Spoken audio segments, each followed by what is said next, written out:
જય મહાદેવ બધાને જય ખોડિયારમાં આજ છે ઋષિ પાંચમ સવારના વાગ્યા છે 4:30 અને જો કામકાજ ચાલુ બહુ ફરિયા ભર્યા વારી નાખ્યા વાયલું ફરી વારે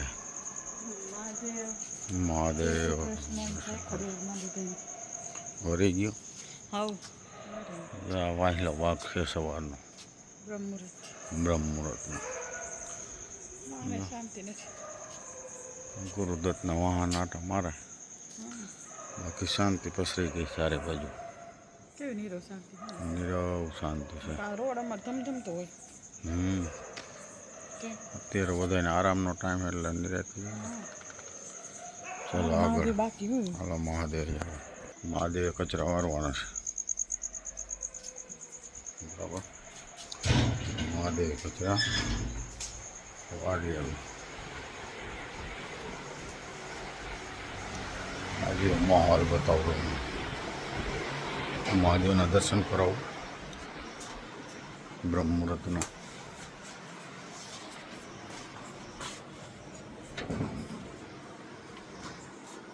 મહાદેવની અમારે પ્રસંગ હતો તેથી ઓલા વાયરમેન કંઈક કામ કરતા હતા લાઇટ બાઇટ બધી ઉડાડી દીધી છે આ લાઇટ થોડીક વાર ચાલુ કરું જો પ્રકાશ પડે વારવામાં અંધારું ન પડે તો શામાભાઈ જમશે ભાઈ મહાદેવજીની સાફ સફાઈ ચાલો ના ના મહાદેવજી આ તો થઈ ગયો એક ક્લાસ ચકાચક વારું પડે ને મંદિર હતો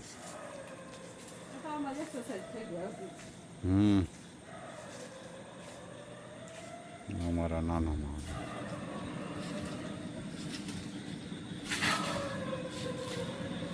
ચાલો વારી ચોરીને પગે હા મહાદેવજીને અલંકાર કહેવાય અહીંયા તો બધા મહાદેવજીને અલંકાર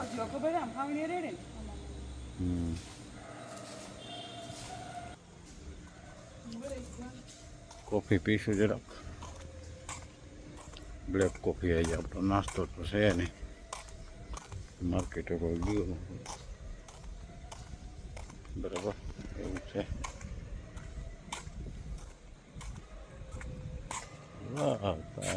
એની રાત વારું છે જો આવને પગી બાપા કેમ દેખાતા નથી એ બેઠા પગી બાપા ચાલે છે ધોયેલાય ને હંકેલાય છે ને ઇસ્ત્રીમાં છે ઇસ્ત્રીમાં દેવાય છે હા હુકાવા જવાના ઘણી ખરી કામગીરી સવારમાં જ પતી જાય બરાબર કચરા પોતા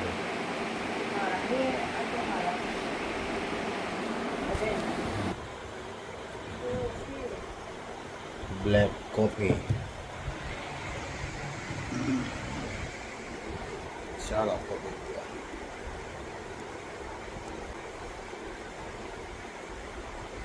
કમેન્ટ કરજો જો કોઈ જે એમને જીમ કરતા હોય કઈ રેસીપી ડાયટની કે આપ કે કોઈ રેસીપી જોતી હોય બરાબર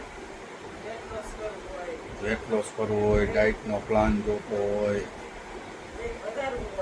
હા વેટ વધારવું હોય તોય પણ આપણી પાસે રેસીપી છે ઘટાડવું હોય તો છે બરાબર મસલ બનાવવો હોય તો છે બરાબર હા એટલે છે એટલે આપણે 7-8 વર્ષનો અનુભવ છે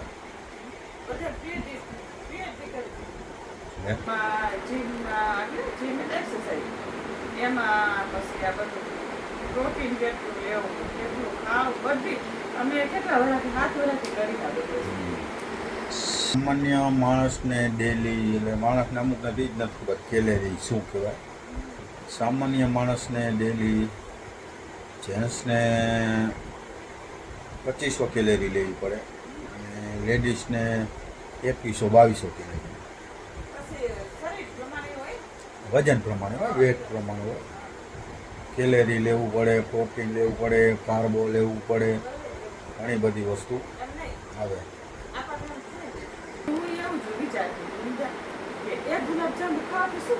હા શું ખાય ખબર. બે. આપણે દાખલા તરીકે આ મારે લેવાની છે 1800 કેલરી, 1850 કેલરી, બરોબર? એવા હું 3 ગુલાબજાંબુ ખાઉં તો એક ગુલાબજાંબુમાં 150 કેલરી આવે. પૂરું થઈ ગયું 450 કેલરી વહી ગઈ. એ રીતે પછી વાંહે શું થયું? આપણે લેવાની હોય ખાલી 1800 અને લઈ લેતા આપણે 3000. તો શું થાય? જ્યાંથી કેલરી તમે લ્યો, દાખલા તરીકે મારે 1800 કેલરી જ લેવાની છે અને હું 3000 કેલરી લઉં તો શું થાય? 1800 જોતી હોય મારે, 3000 સ્ટોપ થાય એટલે એની ચરબીમાં કન્વર્ટ થઈ જાય. ઓકે, ચરબી તમારી. એ વેટ વધારવાનું કારણ નથી. તમારા વેટને અકોર્ડિંગ લેવું પડે કેલરી. આવું છે ભાઈ, બરાબર. અઘરું છે, હેલું નથી, બરાબર. જે વસ્તુમાં સ્વાદ એ શરીર માટે નકામું, જે ખાવાની વસ્તુ, જે વસ્તુમાં સ્વાદ નહીં એ વસ્તુ શરીર માટે સારી. એટલે આના માટે તમારે સ્વાદ મૂકવો પડે ને સ્વાદ ભૂલવો પડે. એમાં ખાસ કરીને બાયલું જંક ફૂડ તો ખાવું જ ન જોઈએ ને, ન જ ખાવું જોઈએ. અને એવું નથી કે તમારે ડાયટમાં એ વસ્તુ ટેસ્ટી ન થાય, બધું થાય, મહેનત કરવી પડે. આ રે તો બધું ટીકી બનાવી દઉં, ચીલા બનાવી દઉં, બધું ટેસ્ટી જ થાય. સોયાબીન બધું નાખી બધું મહેનત કરવી પડે તો થાય. આપણે ડાયરેક્ટ બીજા લઈ આવો, ના મહેનત નથી કરવી. દારિયાન કાલ કરી નાખ, સત્તુ પાવડર સવારમાં એ કરવું પડશે. આવી ને દારિયા પાવડર કરતા વાર ન લાગે. ચાલો તો તમારું કામગીરી આગળ વધારો. હાલો, હમણાં મૂકવા જાઉં છું. આપણે પી લે કોફી. હાલો આગળ મળશું. બધાને જય મહાદેવ, જય બિલેશ્વર, જય ખોડિયાર. સામા પાંચમની બધાને હાર્દિક શુભકામના. હેલો ગાઈસ, જો તમને કાનાજીના હું દર્શન કરાવી દઉં. વાગી ગયા છે 11:30. રાત તો મારો એટલો મગજ છટકેલો હોય ને એનાથી સીમા નથી. જય શ્રી કૃષ્ણ, રાધે રાધે, જય ખોડિયારમાં. મગજ એટલો છટકેલો છે કે તેનું ફોર્મ ભરવા ગઈ હતી અને એમાં મારી એટલી મગજની નસ ખેંચી નાખી ને કે વાત જ જવા દે ને મમ્મી. તને મારી એમ વાર્તા કરવી એમ. આમાં પાચન અને મમ્મીને 2 વાર ધોકા ખાવા પડ્યા. આમાં પાચન કોણ રહ્યું છે? સામા પાછમ અમારા ઘરમાં જ બધા રહ્યા છે.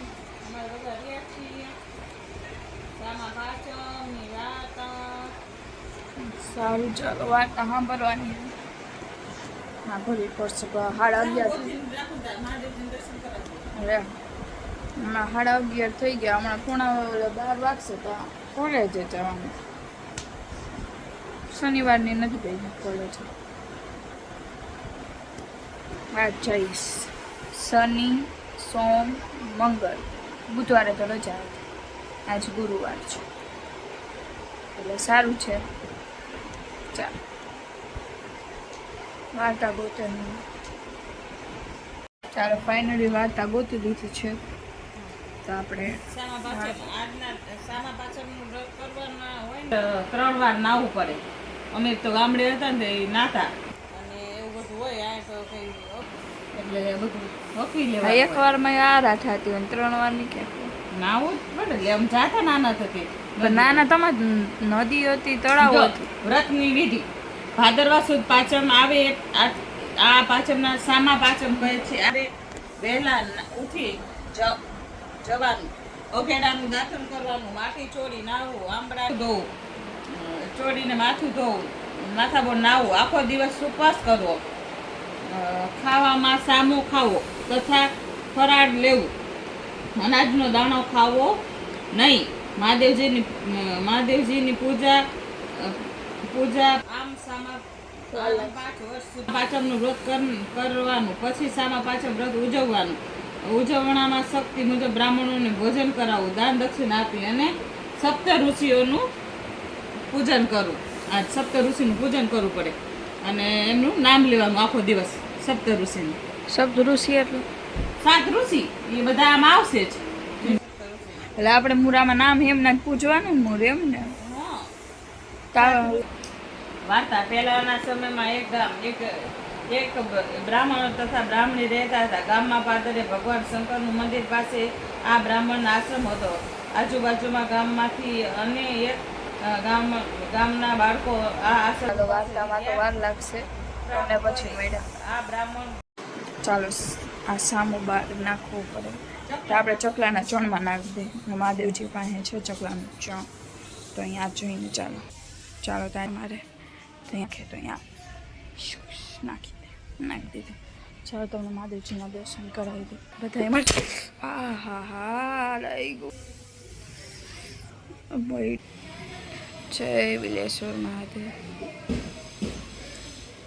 ગાઈસ તો જો વાગી ગયા છે 12:30 12:15 અને મારે કોલેજે જવાનો ટાઈમ થઈ ગયો અને મમ્મી શું બનાવે છે? મારે જમવું નથી. સેલેડ કયું? Mix fruit fruit salad mix છે. કુકુંબર, કેરેટ, પાઇનેપલ, એપલ, 4 વસ્તુ અને લીંબુ. ચાટ મસાલો નથી, નકર ચાટ મસાલો તો સુપર લાગે મને નો. આ પછી અમે ઓલું મંગાવી લીધું છે. સારું ચાલો બાય બાય, રાધે રાધે. ચાલો જોઈએ, બાય બાય, રાધે રાધે. ચાલો ફરાળ કરવા થઈ ગયું છે તૈયાર. મૂકી ભાજી છે, શેકેલું મરચું, સલાડ અને છાશ. પપ્પા બે ગયા હરિહર. કેવું સલાડ? સારું. ચાલો વંશભાઈ જે છે કાનન ધરાવી દે. કેવું થયું? સરસ સલાડ. આજ મેં કીધું અલગ કંઈક કરું, બધું નાખ્યું પાઇનેપલ ને એપલ ને બધું. એટલે વંશભાઈ લે બાબુ. એ સરી બહુ ધારવારી એમને ઉતરી ગઈ અત્યારે. મને જ હાથમાં અલે જા તઈ જા ભગવાને ધરાવો યાર. પછી વિડીયો ઉતાર લેજો. કાઢ દો હવે. દેખાડ દો. છાશ ઠંડી, સૂકી ભાજી, તારેલું મરચું, સલાડ થોડુંક જો.